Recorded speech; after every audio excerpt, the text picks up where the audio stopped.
are we doing? Genuinely speaking, what are we doing? Every single night, the Mets find a way to lose. If you exclude their 2-game series, not even 2 games, I can't even talk right now. Their back-to-back series sweeps, the Mets have played some horrendous baseball over the past month and a half, and they continue that, dropping the series, dropping game 2 of a 3-game set against the Guardians by a final score of 3-2. The Guardians, who again are one of the worst offenses in baseball, the Mets don't record a single hit after the 4th inning. Are you kidding me? What are we doing here? What are we doing? Guys, this is not going to be your typical post-game show. We're going to break down the ball game, but this is more of a rant reaction because the Mets are just squandering so many key opportunities away on a night where Clay Holmes gives you a rock-solid 5-inning outing. I know you're upset because he didn't go past 5. I get it, but he's 75 pitches, and you know they're not going to stretch him too far in his first year becoming a starter. If you want anyone to blame, it's David Stearns for making that decision in the first place. So, okay, Clay Holmes gets the job done on the pitching end. Tyler Rogers, my dog, unfortunately did not have the best outing, but that's when you have some effing little bloops there. Oppo from back-to-back lefty hitters and things not going right with 2 outs there that we saw later on in the ball game. The Mets yet again could not hit a single lick with runners in scoring position. They yet again could not hit at all for that matter. I mean, are you kidding me? I understand the Guardians have a good pitching staff, but it's Logan effing Allen. Buddy doesn't even throw beyond 90, and you lose this ball game. You don't do a whole lot against him, and you don't even have more than 4 effing hits. You had an expected batting average of $1.99 against the Guardians. Are you kidding me?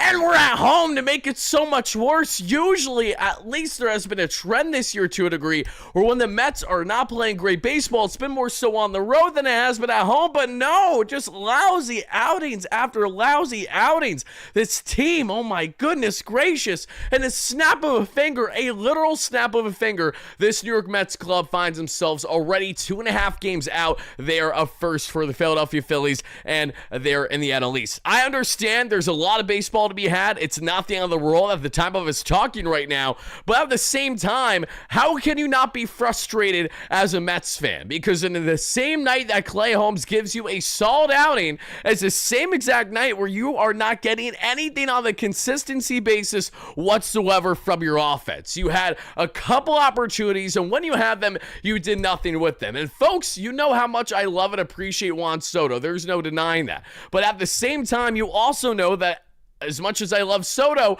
I do not like the eye and team, which is certainly his game. And yet again, Juan Soto, when we need him to step up in key opportunities, he's not there. To take a called strike 3 there for his final at-bat that we saw in the 8th inning against a lefty-lefty matchup when he usually eats lefties up for breakfast, like what, genuinely speaking, what are we doing here? What is happening, Juan? I just don't understand.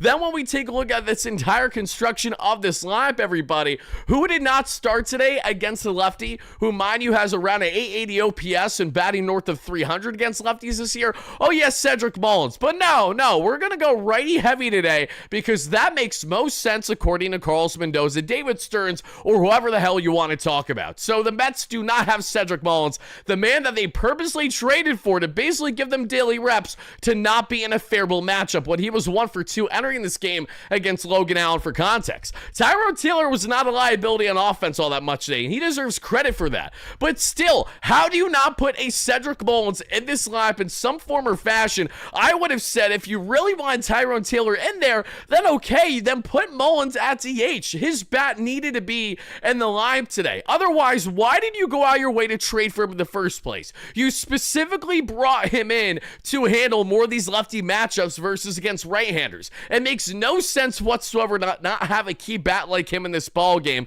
I'm not saying that Cedric Mullins is the end-all be-all, but at the same time, what are we doing here? I just don't understand what is the philosophy, what is the thought process, because right now, it just is not clicking with this Mets club. They look more and more out of unison, and they're losing tight ball games that hurt team morale. This is the kind of stuff that sticks with you in the clubhouse, and I say that obviously more as a fan, so I'm sure there are players watching this in the locker room saying, buddy, shut the hell up, you have no clue what you're talking about, or you're not completely off off base for saying that. But the gut reaction from a fan point of view, including myself, is that this cannot be good for a baseball club. To be losing uninspiring baseball games at home when Citi Field is usually roaring for you, and things are getting so bad that we're getting the Boo Birds with Juan Soto out here yet again, because again, he's not taking the bat off his effing shoulders, and a prime opportunity. You would think that Juan Soto especially would thrive with bases empty there in the 8th inning, less than 2 out, but no, he can't handle it to save his life.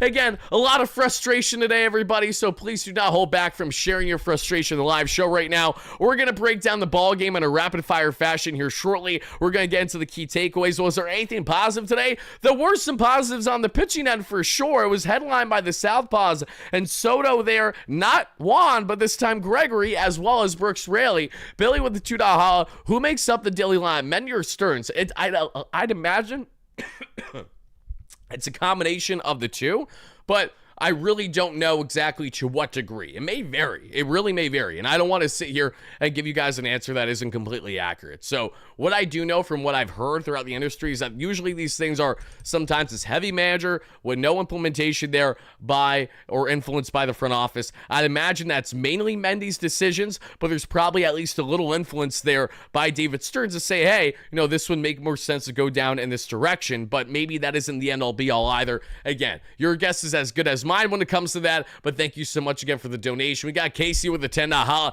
Games like this scream that there is no clubhouse leader. You don't end the game with 14 outs in a row without silence in the dugout. No one taking charge to make guys take responsibility for every at-bat. You're right, and you're right in the sense that the Mets are losing that identity. They don't have that sense of leadership. At least we're not seeing that with the on-field product right now. And apologies, everybody. Got a tickle in the throat. This has not been fun to see guys like Francisco Lindor, who, while he's swinging the bat better, with the exclusion of today's game, because not a lot many guys hit at all today, because again, no one was able to hit an effing lick against any of these pitchers for the Guardians. Having said that, though, even with Lindor finding his swing more as of late, we know that it hasn't had that same vibe and feel in which hand as what we got last year with him really leading the pack of this team. Lindor is still the unsung captain of this club, whether it's official or not. I don't really think that changes anything, but I think you can say, again, in the same light here, the frustration also goes in hand where you feel like there's a lack of identity with the ball club right now. It feels like that there's no one going out there to kind of get the fire under the asses of others. And if it is, it's the man in the polar bear, but Pete can only do so much. He did endless things yesterday, going 4 for 4 with 4 RBIs and a 3-run ding-dong, now one shy of Darryl Strawberry, and then he had himself a sac fly to begin this ball game, but nothing happened afterwards, and that was the demise of this ball club. They rolled over and died with their offense so early and gave Clay Holmes no chance to find himself in victory fashion today. Pork with the $2 holla, where this team will not make playoffs. I wouldn't go that far, Pork, but I do understand the notion of being concerned when it comes to postseason play when the Mets have been playing this inconsistent for this long now. Again, they might have a record that's well above 500, but we all know it with not only the eye test, but with the numbers that we see, the Mets are still a bottom feeder in all Major League Baseball with runners in scoring position. No one should be overly shocked by that, but it's absolutely appalling that this is continuing at this point of year. We're in August. We're in effing August. How much longer does this need to go on? Steve Cohen tweeted a month ago saying how the runner in scoring position is going to start to take a turn. With the exception of what we saw there with the 8 hits where runners in scoring position a couple of days ago, and the Mets one win over the past week as they've lost now 7 of their past effing 8. There's been no contributions on that front whatsoever. And what there has been, again, it has been so effing Jekyll and Hyde. It's been fickle. It's been few and far in between. This is a problem. It's been a problem, and who knows? Maybe it would have been smart to have Cedric Mullins, the new bat that could maybe spark something in this lineup when he has great splits against lefties. But no, let's go ahead and not play the guy that we went out of our way to just trade for. I mean, sometimes it makes sense. Sometimes the numbers add up, or sometimes you're just being stupid. And I would say that was the latter for the Mets in their decision-making today. Billy, $5 holla. What good is this home run record if the Mets are not winning? To hell with the record. Darryl won a World Series and Pete hasn't, which is all that matters to me. While I get that, again, this is not a one-man show when it comes to winning a championship, all right? Darryl also had the privilege of being on an amazing 1986 team that had so many things going in their favor. This is a different situation with this Mets club. They have a lot of amazing talent, no doubt, but when you look at this Mets rotation, Do the Mets have a Doc Gooden? No.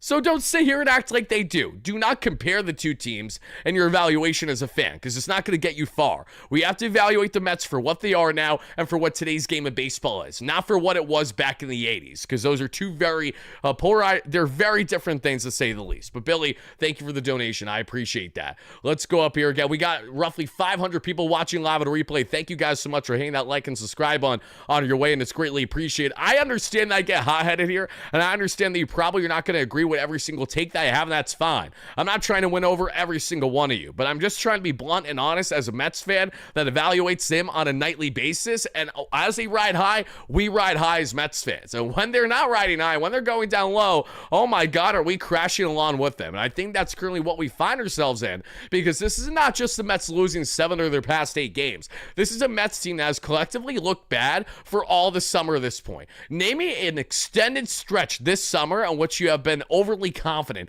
as a Mets fan. There really hasn't been all that many. I know the Mets had a little bit of a nice winning streak going there when they had the back-to-back sweeps, but even when you look at the context of those back-to-back sweeps, again, that was more so of teams that they need to take advantage of, actually beat up against, including the Giants in San Francisco. So it was all the more disheartening as he dropped their past series there against the Giants there that we saw at home. Now to drop the ones the way that they have it against the Guardians, the first 2, the effing Guardians that entered the series 1 game above 500?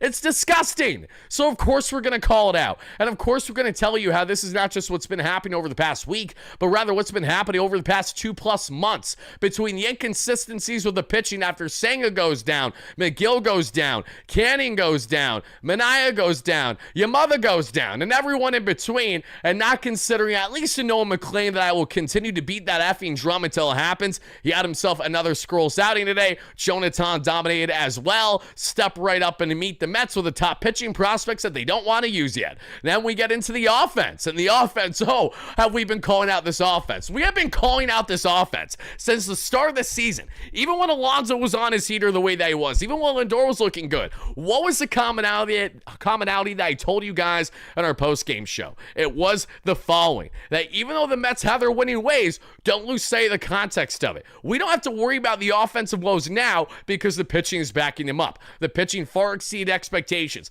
The pitching a month and a half to 2 months into the season was the best in all Major League Baseball collectively, from their rotation to their bullpen. That was their stronghold. That is what kept things afloat. As soon as that started to become having holes left, right, and center, or this shit that we're, pardon me, it is shit, but where the ship is finding itself starting to sink down, the offense has done nothing to get the water out. Instead, they are sinking along with it. There's no consistency. There's no unity. And again, I'm still just so perplexed that you do not have a potentially lethal option in your lineup when considering the pitching matchup in particular. On the bench, unless Mullins woke up today and had a little bit of a boo-boo belly, I don't understand otherwise to justify why you don't have him in today's lineup. Even with Tyrone Taylor having that nice RBI single, we appreciate that, but still on paper, it was not a smart move. Sometimes luck goes in your favor as a manager when you make decisions, and I wholeheartedly believe that that was the case today with Tyrone Taylor finding his swing there against, mind you, a soft-tossing southpaw. It makes sense that Tyrone broke the slump, probably against the best pitching option that he could possibly face today, even while he still had not so great splits heading into said matchup. This is not as much of a slight on Tyrone as it is a matter of fact. You brought Mullins in for a reason. Use the effing player, otherwise what are we doing here? So I understand that this is not an orthodox post-game show. I apologize for that, guys, but I know that I think you guys can at least understand where I'm coming from. Even if you don't agree with every take, even if you think I'm being overly irrational right now, just know that I appreciate you guys taking the time to chime in live at a replay. I'm going to get to plenty of your comments, questions, and concerns in this one. Don't you guys worry. Hit that like and subscribe on your way in, folks. And of course, I have to shout out our amazing sponsors that make today's shows happen, including our great friends there at SeatGeek that have you covered for all of your ticketing needs. Folks, the NFL season's right around the corner. If you're a Jets fan or a Steelers fan, I'm a Steelers fan, and I have to root for Aaron Rodgers, so you might love or hate me right now. I'm so amped up for week 1 there between the Jets and the Steelers. So if you guys want to get your tickets for football season right around the corner, more Mets tickets at Citi Field, if they could get their head out of their you-know-whats, concert show tickets, comedy show tickets, you name it. They got over 70,000 active events to choose from, everybody, making them the number one rated ticketing app into the game for a reason. And as you guys can see here, their grading scale is so easy to navigate as it goes from red to green, 1 to 10. If you try to purchase a ticket more in the red range, 1 through 4, 1 through 5, it's not a good bang for your buck. You probably shouldn't buy. If you get one more in the 7 through 10 range, it's a great bang for your buck, and you should go ahead and get it, especially if it's green there in the SeatGeek app. So if you guys haven't bothered, I suggest you do so at some point watching live or after the fact. Utilize our promo code WARDY10. That way you too get 10% off your next ticket purchase. Link down below in the description. And thank you guys so much for hearing it out from our great friends there at SeatGeek. Now, let's get into this one, everybody. The team has no soul, says KC in the chat. Great member. We got Rebecca in here. We got KC as well. We got multiple KCs. We got KC Royal in here. We got KC JB in the chat. We got Michael. How we doing? We got Kevin going up the list here. We got Kevin Geo. We got Jonathan. We got Webb. How are you? We got our guy Miguel in here. Thank you so much for chiming in. We got Jay. How are you? We got Alan going up the list here. We got OMG. We got Anthony. We got PB9. Great member as always. How are you? We got Discipline. We got Bob in the chat. We got Master Debo. We got KGO again. We got Christian. How we doing? We got Dave Kaplan's great member and friend on the platform. We got William. We got Aladdin. We got Rainbow. We got NYM great member. We got Dan in the chat. We got Mel in the chat. We got Hudson. We got Mark. We got Ari. We got Crow. We got Eli. We got JTB. We got William. We got Jose. We got The Real. We got PSA. We got Bobby G. We got Lily. And we got Mr. Poncho. We got JoJo, great member, going up the list here. We got Julia Hawkins, great member in here. Thank you so much for chiming in. We got Thomas in here with the $5 holla. How do we feel about Lindor to lead off? Soto 2, Pete 3rd. I can't watch Nimmo right now. I mean, Nimmo has been absolutely brutal the past couple of days. But it's like, okay, so we want to go back to how we started the season, basically. You want Lindor in leadoff, and you want Alonso as a lock in that top 3. Maybe go back to the start. At this point, I don't hate that idea. But the problem that we have is that this is just not an issue with the top of the order in their 1 through 4, their so-called Fab 4, if you want to call yourself Steve Cohen. But also, when you look at the 5 through 9, there's been a complete lack of consistency, not named Francisco Alvarez, when looking at offense from the youngsters. Between Beatty, Mauricio, and Vientos, it has been very up and down in what you're getting right now. McNeil obviously has been having a very rock-solid season, but Jeff has also not necessarily been a huge needle mover as of late either. Vientos had the nice, obviously, double and run score in this ball game, but we need to see more than just these constant one-hit games from Mark.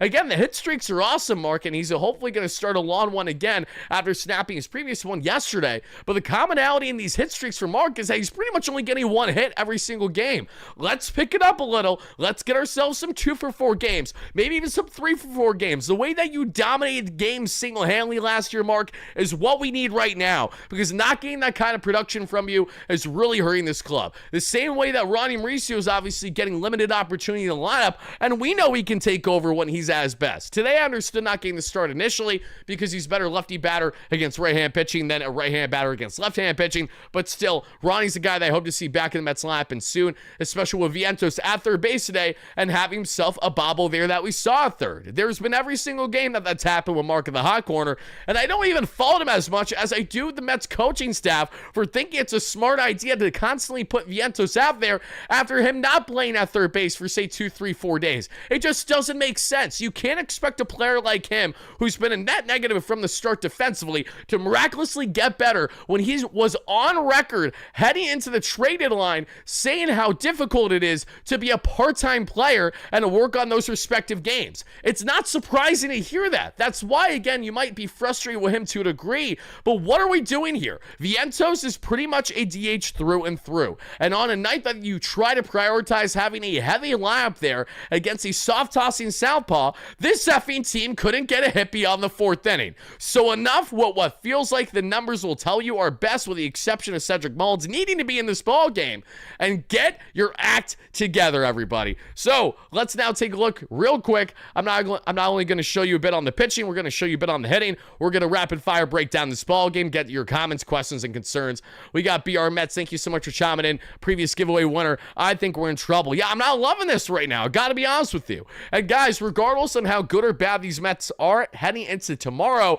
we will be doing a live show on the platform for our members as well as all you guys for 2 different live shows Thursday evening. Be on the lookout, guys. We'll probably have one live stream starting around 8 or 8:30, and then the other will be starting around probably an hour after that point. They're going to be back-to-back. One is for our members for a Q&A segment, so if you guys want to become a member, check out our membership options that are here in the channel, link down below in the description. And for everyone else, we're just going to be doing our latest kind of Mets news breakdown live stream, getting into all the various topics regarding the Mets, kind of like our updates videos, but in a live version, if you will, to interact with you guys, to go over hop on topics regarding the team right now. And we will also be giving away a jersey of whatever player you want on the Mets to one lucky subscriber as a further thank you for 34,000 subscribers. You just have to make sure you're chiming into that all channel welcomed live stream, separate from the members only one. They'll be back-to-back, like I said, on the platform Thursday night. Hope to see you guys there. But thank you, Mario, again for the $2 donation. Enjoying the work, but this team just weighs me down. Yeah, it's tough. For those that don't know, Mario works at Citi Field, and while it's electric to be at the ballpark, it's far from electric to be at the ballpark when the Mets continue to lose in frustrating one-run ball games, the way that they just can't stop themselves from doing so right now. This has been happening way too often for this team, and on one hand, you say to yourself, you're glad the Mets are in a lot of these ball games, but on the other hand, you say the Mets blew 2-0 lead today. The Mets rallied from 5 runs down and still found themselves losing 5-6 in extras. Very frustrating. And Ari's doing great. Thanks so much for asking. Let's go ahead and let's show you guys some of these stats here. Let me just pull them up beside me if I can click on the right things, because I'm a schmuck and I can't do anything right. Shout out to my OGs that used to have our Wardy Schmuck shirts when we were doing the Believe in Queens podcast. If you know, you know. I know some of you guys remember that plenty. Let's go here to the hitting. These were the stats from yesterday, so disregard them for just approximately 3, 2, 1 seconds. This is what we got on the offensive end, how the ball game ended, everybody. You see that? A whole lot of zeros. I know Homer Simpson would be happy because he would be eating this shit up for breakfast. Otherwise, I don't know what else there is to be happy about this. The Mets had nothing going on the offensive end today. Like I said, not a hit beyond the 4th inning. Was there to be inspired about as a Mets fan? Yeah, a whole lot of nothing, if you ask me. So that's what you got on the offensive end. And I'm so happy that I not only get to break this down for each and every one of you tonight, but then I got to go and do a recap video for Bleacher Report. For those that don't know, I do daily recaps in the Bleacher Report app over every single Mets game for the remainder of the year now that you guys can check out. Go to the Bleacher Report app, go to MLB, click Mets, and you'll see this schmuck right here with similar thumbnails like what we're doing right now that you guys will see of a couple minute video, just kind of recapping with less analysis and more just immediate reaction to these wins or losses. And last night's loss wasn't fun to break down, and tonight's is going to be even worse, as a matter of fact. So can't you tell how excited I am about it?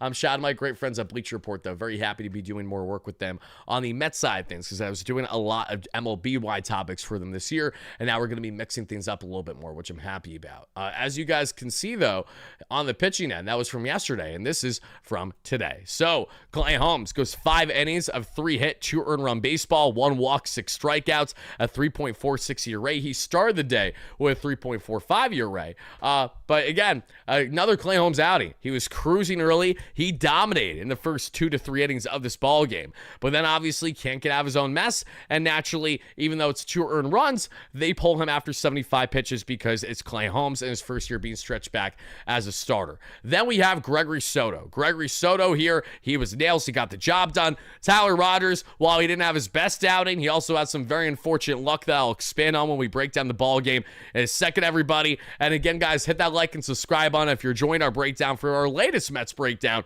as the Mets falter by a final score of 3-2. Now have dropped, of course, 7 other past effing games. Brooks Raley there had himself a nice inning. Ryan Helsley was a dog yet again. Nothing to complain about there.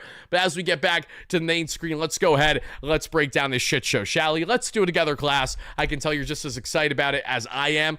Final thing I'll say before I rapid fire break down this ball game. It's going to be quick because there was really not a whole lot to be had in this one. I'm going to tell you this right now. The Mets again entered today's game with right around bottom feeder, if not 29th, and certainly 30th in Major League Baseball and team batting average regardless of scoring position. That's a problem. The Mets also entered today's game with having a brutal stretch in which over the past 46 to 47 games, if your name is not David Peterson, you have not been able to provide more than, on average, 4.2 innings at best, mind you, for the most part, as a starter not named David Peterson. So not only have the Mets not had the length, but they're not getting the production from the runners in scoring position. It is a perfect storm for while you may have a super bullpen, that super bullpen is only going to take you so effing far when we're going to have the kind of reality and the results that we saw today for the Mets, dropping this one by a final score of 3-2. So again, guys, on your way in, let me know all your initial reactions to tonight's loss in this one, and also your biggest takeaway. What is your frustration level right now on a scale of 1 to 10 if you had to go there? I would definitely want to know from each and every one of you. Are you guys at the point of being at a 10, or are you kind of lukewarm? Maybe you're at a 5 or a 6.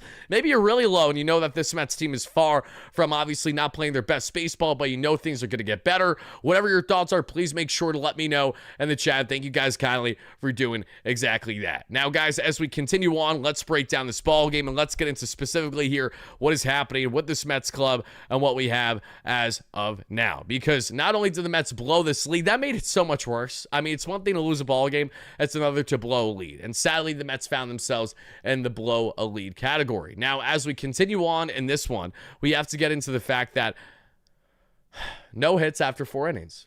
No hits after fucking par, my friends.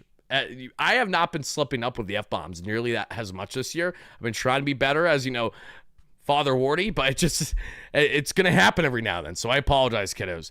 In the first inning, Stephen Kwan right away with a ground out. Daniel Sheeman with a called strike 3. That would be great in Clay Holmes' favor. Sheeman did not have a good day. I'm pretty sure he got drilled twice, which absolutely sucked for him. And Jose Ramirez struck out, and that did it there for the inning. In the bottom of the first, the Mets have themselves a whole lot of nothing. Lindor with a walk, then we see Soto with a walk, but the only offense the Mets could get going in that inning was the Polar Bear ripping a sac fly. It was his 91st RBI of the season, which was awesome to see, but at the same time, again, you could have provided so much more offense to begin this ball game, and you didn't. And this is after Juan Soto stole yet another career high, this time that being his 17th stolen bag of the season, everybody. He's well on his way for over 20 plus stolen bases, the first time in his career Juan Soto is doing such a thing. And yes, I'm as jaw-dropped about that as you are. I'm not complaining about that, but what I'm complaining about with Soto is one thing and one thing only. It's the lack of production when it comes to hanging with runners in scoring position in timely moments, or even just trying to go for a solo bomb today in the 8th inning. Instead, he takes a called strike 3 right down the pipe. Of course, that finds itself happening. As we continue on from here, folks, in the top of the second, Kyle Manzardo with ground out, Bo Naylor strikes out, and Gabriel Arias strikes out. Back-to-back Ks there for Clay Holmes. Then in the bottom of the second, Mark Vientos rips his 14th double of the year, opposite field. Nice contact by Mark that legs that one into a double there. And then we see Alvarez with a walk with one away. So we have runners there for Tyrone Taylor, and here comes T2. And finally, Tyrone Taylor does something for this offense. It makes sense that Tyrone does it on the day that I, like many of you, were questioning why wasn't Cedric Mullins in center field today. I still would make the argument that Mullins should have played today, even if you want Tyrone Taylor in there. But regardless, Tyrone did have himself an RBI single, and that made it a 2-0 Mets lead at the time. Then Starling Marte finds himself reaching on fielder's choice, and then Francisco Lindor grounds into a double play, because of course he does, and that does there for the inning. In the third, we see another 1-2-3 this time for Clay Holmes. Again, Clay is cruising early in this ball game.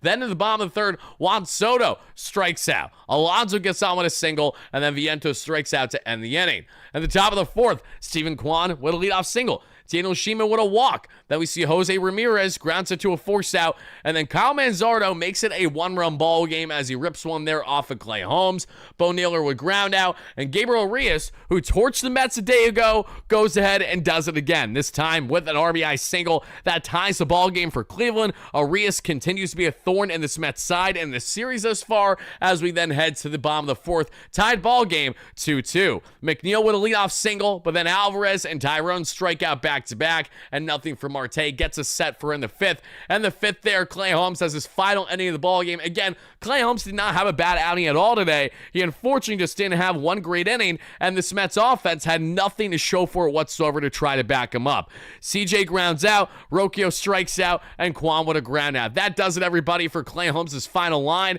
As you guys can see here, Clay's final line today is 5 innings of 3 hits, 2 earned run, 1 walk, 6 strikeout ball. When we expand more on Clay Holmes and his Arsenal today.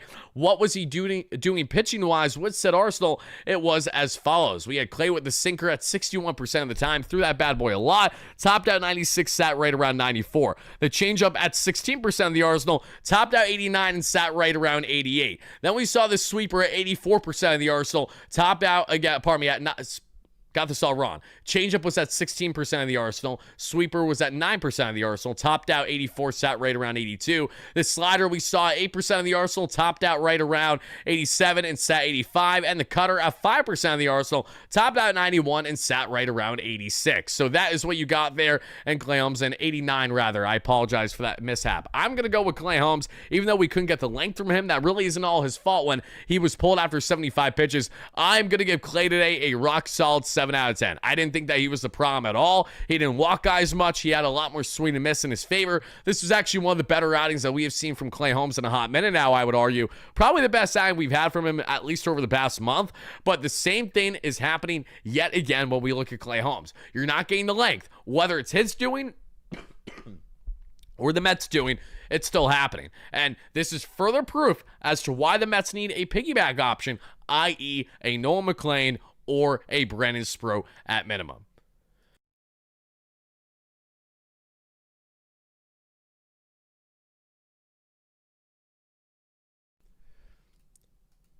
All right, folks, as we head back to the main slide here, let's get back to breaking down this ball game. We would see in the bottom of the fifth there, again, Juan Soto with a one-out walk, but nothing else to show for it, and WardyNYM is called out on strikes, and that does it there for the inning. In the sixth, we would see Gregory Soto come in, and Soto look good. Unfortunately, he did drill Daniel Sheeman to lead off the inning, but then he got back-to-back groundouts on J. Ram and Manzardo, and then nice line out on Bo Naylor to end the inning. Shout out Soto. He's been looking pretty solid as a quality, high-leverage, high flame-throwing lefty option in this Mets bullpen. And the bottom of the sixth, even though I know he wasn't utilizing too much high leverage there, other than the fact that it was a tight ball game. Bottom of the sixth, we see there 1, 2, 3 for the Mets. They go down in order. Surprise, surprise, absolutely nobody. Vientos grounds out, McNeil strikes out, and Alvarez strikes out for the second time today. Love Alvy, and Alvy entered today's game with over 300 average since coming back from the minor leagues in his stint this year, and a well over 900 OPS. Today was unfortunately one of Alvarez's less than ideal ball games that we saw as of late, because he has really been swinging the bat so much better as of late heading into today's game. At the top of the fourth, Tyler Rogers came in, and unfortunately, this is where the Mets started to have some hiccups again. We would see with 2 outs, CJ with a little effing single, then we would see Rokia with a little single. Again, 2 back-to-back soft little bloops to the left side from the schmuck lefty batters, and then Stephen Kwan, being Stephen Kwan, drives in a run to give the Cleveland Guardians a 3-2 lead. And you know what sucks to say, everybody? You know it's brutal when you find yourself in a position where it's only 3-2, but I had far from the confidence I want to have as a Mets fan to suggest that the Mets would come back today.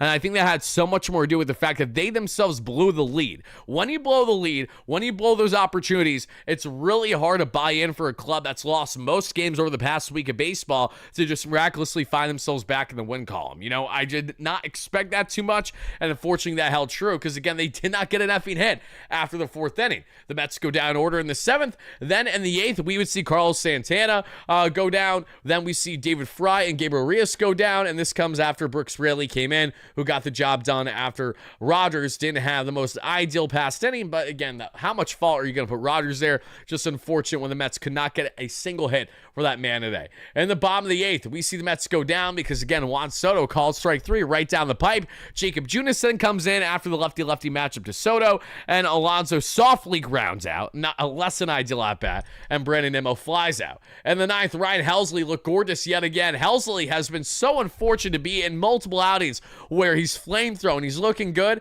and now he has been in 3 games for the Mets, and the Mets are 0-3 in said games. Hate to see it. We see a strikeout there on Angel Martinez, a strikeout there on CJ, and then a ground out on Rocchio. He was touching 101 tonight. At least he just looks so nasty on the mound. A shame that the Mets are not able to get victories with some of their top relievers being utilized each night. Cade Smith comes in, and you knew that was the demise right away. It's Cade effing Smith. In case you guys don't know Cade Smith, let me enlighten you. He's one of the best relievers out of the American League this year, but he even got Cy Young votes last year because of how good he was in his rookie campaign, along with Rookie of the Year voting, and he did exactly what he needed to do. He gets a quick pop out on Vientos, a fly out there on McNeil, and a ground out on Alvarez, and that does it for the ball game, everybody. The Mets again go down and lose this one by a final score of 3-2, but it's losing 3-2 hurts only to a degree. It hurts even a whole of a lot more when it's not just them losing 3-2, but now dropping 7 of their past 8 games. This team has a problem. We have been calling out these problems for quite a while now, and the most frustrating aspect of it all is that, again, these things don't necessarily just change overnight. Unless they can really get the vibes going, unless they can really get something to say, hey, that we're going to put ourselves in a position to really make a change here, we're going to continue to have this cycle of mediocre baseball for the Mets. And we know that a lot of teams can play mediocre baseball and still get into the playoffs. Just because you make it into playoffs doesn't mean that you are going to perform the way that we need you to perform. And right now, I don't know how much confidence I have instilled as a Mets fan, especially if playoffs start tomorrow. I would be genuinely concerned with the lack of depth you're getting from this rotation right now when it comes to length, as well as offensively, you're not getting nearly enough that you're looking for on a nightly basis. And this is, mind you, after signing the largest contract in North American sports history, and Juan Soto on that $765 million contract, which can get all the way to $800 million if the Mets decide to buy in to his remaining decade of his deal by adding an additional $4 million or so per AAV, which would make it go from $51 million to $55 million, which would void his opt-out after his 5th season with the Mets. And when you have that kind of money tied to win a baseball club, when you already have such a high threshold of dollars that you're spending, and you have immediate expectations, okay? And what we are seeing live in real time is a Mets team that is squandering key opportunities because of their lack of handling said expectations. Give all the excuses in the world that you want as to how they found themselves in this current predicament. From, again, injuries to just, lack of leadership, again, which I don't really agree with too much, and other than the sense that there's a lack of identity with the club. A lot of those things can be true, but at the same time, making these excuses will only get this team so far. We know what they are right now. They have endless talent, and they're in a win-now stage. And the more that they push aside what is key matchups and key opportunities to find themselves succeeding, the more that we're going to find ourselves in postseason play, and not all that shocked that they get bounced there in the first round. I'm not saying that's going to happen. I certainly hope that doesn't happen, but this needs to change. We have the fact that the Mets are on pace for 90+ wins this year, yet we have talked far more, I think we could all agree this year, about the certain flaws of this club, even in their winning ways. And I don't know how much of that is just being a pessimist as a Mets fan versus just understanding that you could be a good ball club, but when you have playoff, not just playoff, World Series aspirations, you're supposed to be better. There's supposed to be more here. And I don't remember the last effing time that any team in Major League Baseball won a World Series, let alone got to the NLCS, while having a bottom feeder statistic with runners in scoring position. Again, it may have happened over the past couple of years. I don't know, but it's hard to fathom that. It's hard to believe that a team in the bottom 3 category with team batting average in that spot can somehow, some way, find themselves getting even deeper than just initially cracking postseason play. Again, I hope I'm wrong, but these are things I continue to ponder and be concerned by when we see the same exact ways that the Mets find themselves losing on a nightly basis. If it's not with a lack of hitting with runners in scoring position, that's the Mets not getting enough length with their pitching, right? And when it's not that, maybe it's once in a while the bullpen implosions. It's baseball. I understand. It's very unpredictable. That's what makes the sport a blessing and a curse. But at the same time, too, by God, do we want to see something big happen this year as a Mets fan, knowing how much money that they've invested in this club and knowing how much opportunity that they've had, especially in a year where the Atlanta Braves are nowhere to be seen in the NL East. The Miami Marlins are closer than anyone else. The Miami effing Marlins. And in case you guys don't know, I do make content outside of just this channel as well as Bleacher Report. I also make content for the New York Post, and I also make content there on my Wardy MLB YouTube channel. And I'm happy to report that we have just come out with our latest video, and I really implore you guys to check it out should you have interest at any point after watching this one. Maybe never watching it, that's perfectly fine too, but I just want to show you guys ever so briefly. Here's the video. Kyle Stowers is the newest Marlins superstar. I break down, going back to the trade last year, how the Miami Marlins absolutely swindled the Baltimore Orioles. Now Stowers, in his first year of pretty much pro ball, is taking the league by storm as being a true leader there for the Miami Marlins in more ways than one. Finally giving them and that fan base a spark that they haven't had in years, going back to their Giancarlo Stanton days, their doubles, and Mr. Christian Yelich days before he was even his MVP self, JT Realmuto. And I know that they had their run in 2023, but seriously, they're getting vibes back now, and it's all homegrown in the sense of really young players. They started the year with like 6 rookies as well. As much as I don't want to uplift the Marlins because they're in the division, I did want to break down Kyle Stowers and what I thought was a fantastic season. So if you guys have interest in that, make sure to check it out, and thank you guys kindly for it. Let's see. Let's get back here to the main slide. Actually, one more thing I did want to show you guys, and then that'll be that for the little plugs that is separate from breaking down our initial reactions to this Mets latest loss. Let's see. That's okay. Again, I'm not telling you to love the Marlins. I'm just saying this is more about Kyle Stowers and how great of a season he's been having. If you guys want to see on the New York Post Sports YouTube channel as well, there I am. I'm breaking down with my guy Brandon London our latest segment today. A slumping Mets need to wake up before it's too late. And the problem is that they haven't woken up yet. They've found themselves snoozing even more than previously. So things you absolutely hate to see. As we head back here now, everybody, let's see. What did Joe Juan Soto want? So and the rest of this team wait until probably next year. No, I don't think we should get to the point of just kind of hoping for next year. There's a lot of potential this year right now. And the Mets invested in these rental relievers for an effing reason. They invested in Cedric Mullins for a reason. We just need to see things start to click and fast, because the more that things don't start to click, the more that we're going to see time is up. Because, guys, we have less than 50 games left this season already. Like, believe that. I know it's kind of crazy. It always feels like the baseball season started just the other day, because the year goes so quick for me personally.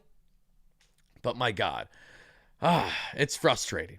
Lounge, I did get into the weeds in regards to the innings for the kids. Yeah, the Mets would be fine in regards to Brandon Sproat and Noel McLean. McLean probably has at least 40 more innings he can work with at minimum for the remainder of the year. That's speculating. And Sproat has probably at least 50 or so. So, yeah, I'm not all that concerned when it comes to the innings that the Mets would have available with the kids, because you just have to consider them. Again, by utilizing them in piggyback situations especially, that would put the Mets in a greater position than what they have been with their rotation, my humble opinion, especially when you look at the idea of having a piggyback for Clay Holmes and, say, Frankie Montas. There's a world where that really could work. Have one of the kids either start the game or the veteran start for 3 or 4 innings, then bring the kid in for 3 or 4, and that be that. You know, that could really not only help save the bullpen and make it less taxing for them, but that way you can really have them at their best for when you need to utilize them. And to do that for 2 rotation spots would actually be huge when you think about it. That is something that I suggested over an effing month ago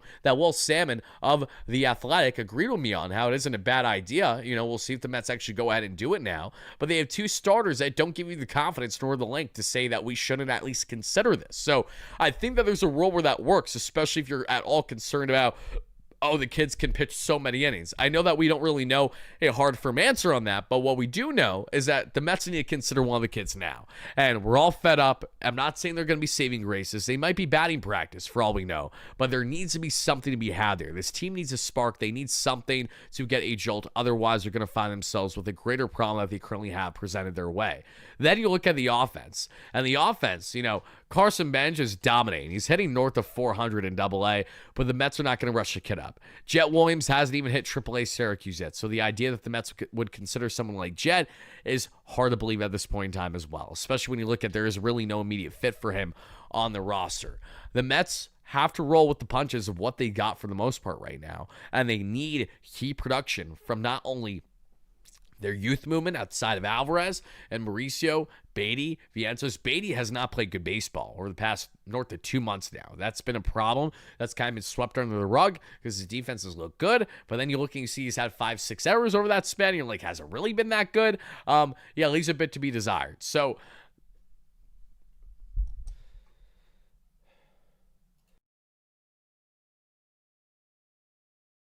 sorry, everybody. Had to do a little cough real quick.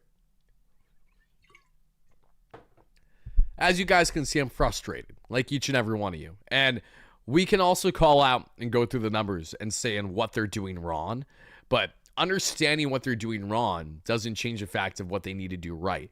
And we can all see the exact same thing, the same way that Eric Chavez, Jeremy Barnes, Jeremy Hefner, Desi Druskull, Eric Yeagers, all the coaching staff has more information at their fingertips than we could ever fathom. And even with all that information, even with all the millions of dollars spent in the lab, from the pitching to the hitting, we really don't have nearly enough to show for it when you look at the grand scheme of things, especially on the hitting end. Pitching, you can make your arguments for sure in different areas. I mean, Griffin Canny is a great example of what the Mets were able to get right with him. Clay Holmes, again, I know he hasn't provided too much length, but he also hasn't been this huge liability of a starter. That lack of length is what taxes the bullpen so much. There have been certainly positives for sure. The fact that Tyler McGill, even with him being out with injury, is still second on this team in WAR as a pitcher is a big effing deal. You look at the potential upside that he has, which again, I know you might be tired of, but there is still upside there. And there is opportunity, and I think a world where the Mets can right the ship here and get things fixed. But my question is, how quickly can they do that? Can they reach a point this year of playing best baseball that we haven't seen yet?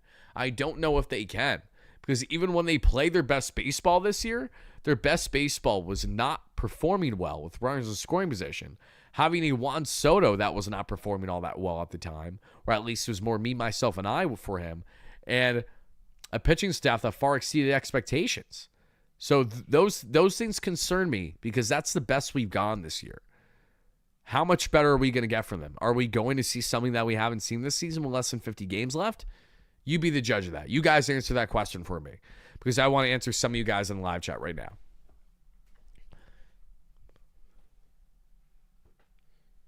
What do you make of the ludicrous, the ludicrous low Mets fly ball home run rate, especially with runners in scoring position? Oh, definitely bad luck for sure, Xander. That's a good question. The Mets have had some piss poor luck with balls falling short on the warning track, and I think that also goes in hand to a degree of the dimensions of being at Citi Field, and Citi Field being a more pitcher-pro ballpark based on dimensions and how the wind blows a lot of the times. It's not to make every excuse, but there are little factors that make a difference. Like, if the Mets were batting in Cincy right now all year long, their luck would be far greater on the offensive end. A lot of the balls that would have fallen short, the warning track would be blasted for 3-run home runs or whatever the case may be.